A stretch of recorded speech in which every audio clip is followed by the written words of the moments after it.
السلام علیکم دوستو، آج کی ویڈیو میں خوش آمدید۔ آج کی ویڈیو بہت ہی اہم ہونے والی ہے۔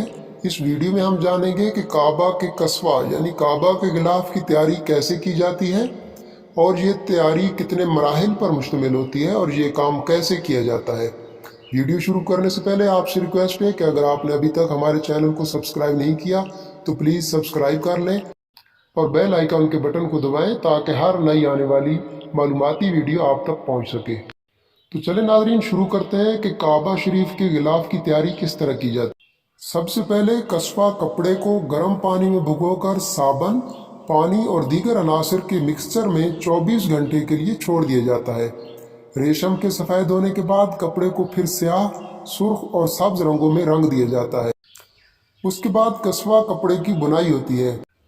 پہلے ادوار میں کسوہ کپڑے کی بنائی صرف ہاتھ سے کی جاتی تھی، لیکن موجودہ دور میں جن حصوں میں نازک فنکارانہ مہارت کی ضرورت نہیں ہوتی وہ مشینی بنائی کا استعمال کرتے ہیں۔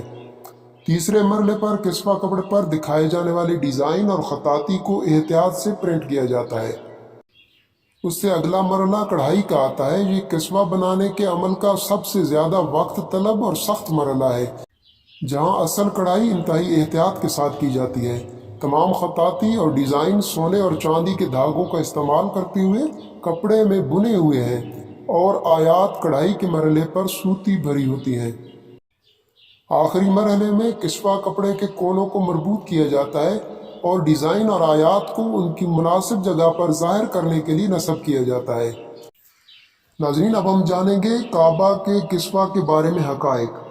ہر سال کعبہ کے کسوہ کو چھوٹے چھوٹے ٹکڑوں میں کاٹا جاتا ہے اور مختلف معززین کو ان کی موجودگی کا احترام دلانے کے لیے تحفہ دیا جاتا ہے۔